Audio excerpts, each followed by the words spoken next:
Hello everyone, welcome to Prateek IQ।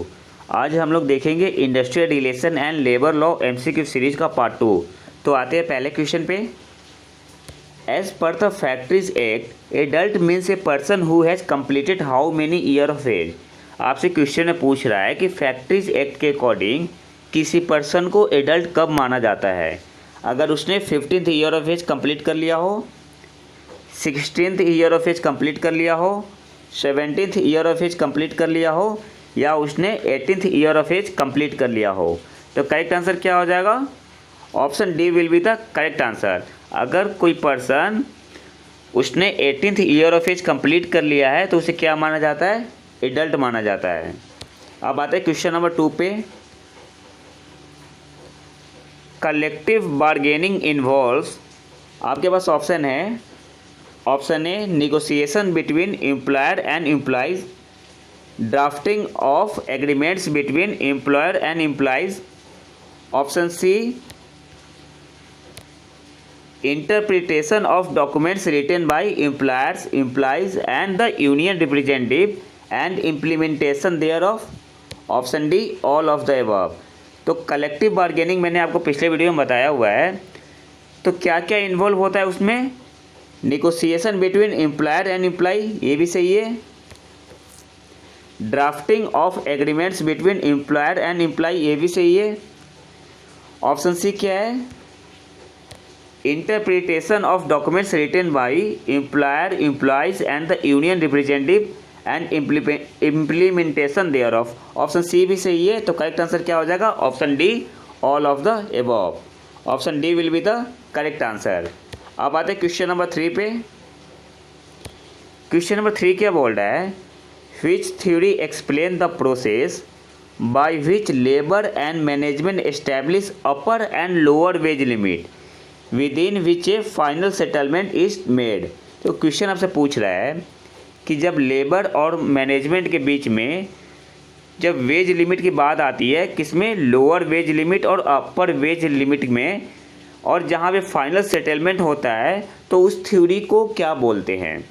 आपके पास option है। Option A Walton and McKersie theory, option B bargaining range theory, option C Hicks bargaining theory, option D Chamberlin models. तो क्या हो जाएगा? तो question में पूछ रहा है आपसे यहाँ पे कि जब लेबर और मैनेजमेंट के बीच में जब वेज को लेके बात होती है तो एक रेंज होता है, अपर वेज लिमिट होता है और लोअर वेज लिमिट होता है, और इन दोनों के बीच में एक फाइनल सेटलमेंट होता है। जो लेबर होते हैं वो लोअर वेज लिमिट से नीचे नहीं आएंगे, और जो मैनेजमेंट होगा वो अपर वेज लिमिट से ऊपर नहीं जाएगा।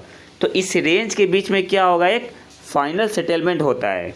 तो क्वेश्चन में यही पूछ रहा है कि कौन सी थ्योरी इसे एक्सप्लेन करती है, इस प्रोसेस को एक्सप्लेन करती है।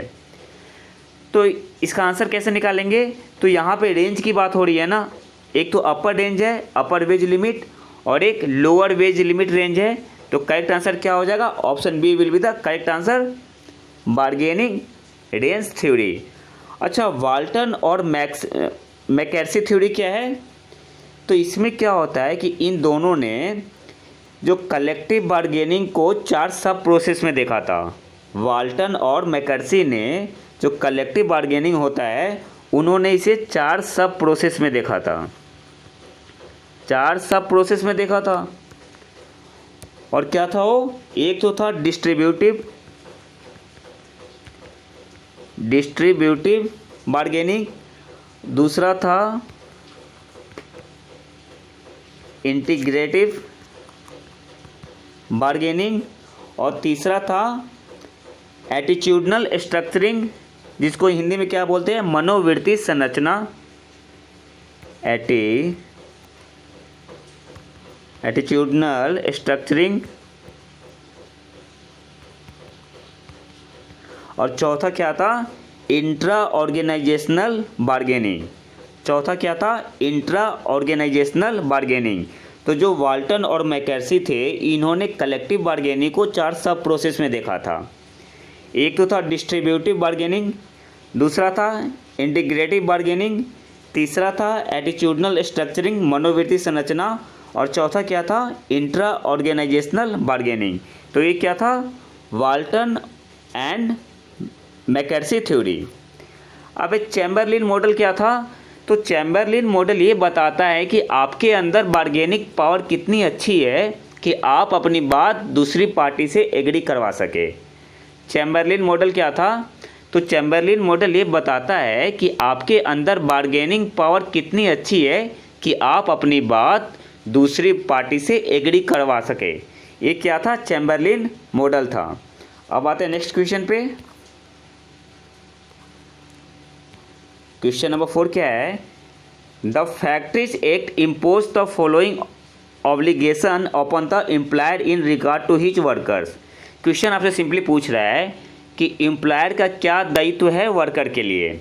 आपके पास ऑप्शन है, option A safety, of course option A तो बिल्कुल सही होगा, ऑप्शन बी हेल्थ सही होगा, option C welfare, option C भी सही है। तो करेक्ट आंसर क्या हो जाएगा, option D will be the correct answer, all of the above. अब आते हैं क्वेश्चन नंबर 5 पे। क्वेश्चन क्या पूछ रहा है, an workman employed in a carriage works Perambur has demanded to change the working day from 6 days to 5 days without reducing the total working hour of 471/2 per week. Can this be agreed to? Question आपसे पूछ रहा है simply कि एक workman है जो carriage works में काम करता है पेरम्बूर में, उसने क्या डिमांड किया कि मुझे 6 दिन के जगह पे 5 दिन काम करने के लिए दिया जाए, लेकिन जो वर्किंग आवर हो वो सेम ही हो। तो क्या जो मैनेजमेंट होगा एग्री कर पाएगा इस पर? आपके पास ऑप्शन है, option A yes, option B no, option C can be negotiated, option D all of the above. तो करेक्ट आंसर क्या हो जाएगा, option B will be the correct answer. और ऐसा क्यों होगा, तो देखो वर्किंग आवर कितना है वीक में, 471/2, इसका मतलब कितना हो गया, अप्रोक्स कितना हो गया, 235। अब ये क्या बोल रहा है कि 5 डे काम करेगा, तो पर डे कितना काम करेगा, ये क्या करेंगे 5 से डिवाइड कर देंगे, अप्रोक्स कितना आ जाएगा 47 ही आएगा। लेकिन हम क्या जानते हैं कि एक दिन में 9 घंटे से ज़्यादा काम नहीं करना है, तो 5 दिन में वो कितने घंटे काम करेगा, एक दिन में 9 घंटे मैक्सिमम काम कर सकते हैं, तो 5 दिन में 9 × 5 45 आवर ही। लेकिन यहाँ कितना हो जा रहा है वर्क, 47, तो ये पॉसिबल ही नहीं है। तो करेक्ट आंसर क्या हो जाएगा, option B will be the correct answer, no. अब आते हैं क्वेश्चन नंबर 6 पे। क्वेश्चन नंबर 6 क्या बोल रहा है आपसे, it was which bodies founding believe that universal and lasting piece can be accomplished only if it is based on social justice. Question आपसे पूछ रहा है कि वो कौन सा वैसा बॉडी है जो बिलीव करती है कि जो यूनिवर्सल पीस जो एकम्प्लिश्ड किया जाएगा किसके आधार पे होगा, सोशल जस्टिस के आधार पे। आपके पास ऑप्शन है, option A UN, option B ULO, option C League of Nation, option D none of these. तो करेक्ट आंसर क्या हो जाएगा, तो ये किसका बिलीव है, आईएलओ का बिलीव है, इंटरनेशनल लेबर ऑर्गेनाइजेशन। तो करेक्ट आंसर हो जाएगा option B will be the correct answer. और आईएलओ की स्थापना कब हुई थी, आईएलओ की स्थापना कब हुई थी, 1919 में। और इसके डायरेक्टर जनरल कौन है, गाई राइडर। आईएलओ के डायरेक्टर जनरल कौन है, गाई राइडर। अब आते हैं क्वेश्चन नंबर 7 पे। Who are not the actor of industrial relation. आपके पास ऑप्शन है, option A workers and their organisation, option B employers and their organisation, option C community and cultural association. देखो ऑप्शन सी में community तो सही है, लेकिन कल्चरल एसोसिएशन का कोई मतलब नहीं है। तो करेक्ट आंसर यहाँ पे क्या हो जाएगा, option C will be the correct answer. Workers and their organisation बिल्कुल होते हैं, एम्प्लॉयर्स एंड देयर ऑर्गेनाइजेशन बिल्कुल होगा, government and the role of the state, option D भी सही है। तो करेक्ट आंसर क्या हो जाएगा यहाँ पे, option C will be the correct answer. Community होता है लेकिन कल्चरल एसोसिएशन नहीं होगा, तो option C will be the correct answer. अब आते हैं क्वेश्चन नंबर 8 पे। क्वेश्चन नंबर 8 क्या पूछ रहा है आपसे, a system of industrial relation where social and labour issues are discussed between trade unions and management at enterprise level is. आपके पास ऑप्शन है, option A social dialogue, option B bipartism, option C tripartism, option D none of the above. तो correct answer क्या हो जाएगा। तो question आपसे simply पूछ रहा है कि जब किसी इशू को लेके डिस्कस हो किसके बीच में, ट्रेड यूनियंस और मैनेजमेंट के बीच में, तो उस सिस्टम को क्या बोलते हैं। तो ये इसका आंसर तो काफ़ी आसान हो गया। कितने लोग इन्वॉल्व है, दो, एक तो ट्रेड यूनियन है और एक मैनेजमेंट है, तो इसे क्या बोलेंगे, बाई पार्टिज्म बोलेंगे। तो करेक्ट आंसर क्या हो जाएगा, option B will be the correct answer. अगर यहीं पे दिया होता कि जो डिस्कशन किसके बीच है, ट्रेड यूनियंस के बीच, मैनेजमेंट के बीच और गवर्नमेंट के बीच, तो फिर क्या होता आंसर, ट्राई पार्टिज्म। लेकिन यहाँ पे किसके बीच डिस्कशन है, ट्रेड यूनियंस एंड मैनेजमेंट के बीच, तो करेक्ट आंसर हो जाएगा option B will be the correct answer. अब आते क्वेश्चन नंबर 9 पे।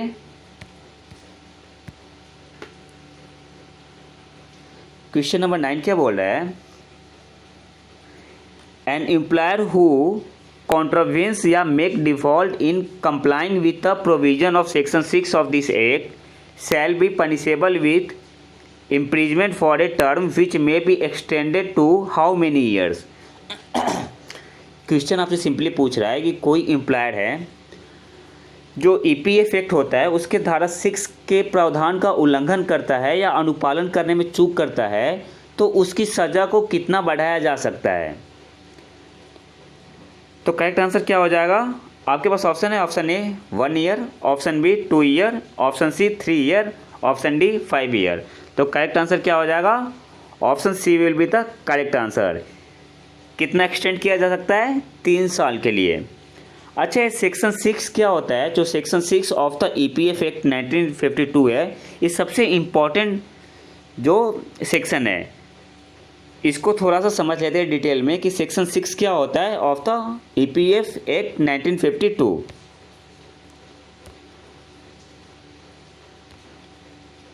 देखो इसमें क्या होता है, सेक्शन 6 जो होता है, section 6 of EPF act 1952 actually ये बताता है कि हमें, ये बात करता है कि हमें PF फंड में कितना कंट्रीब्यूट करना है।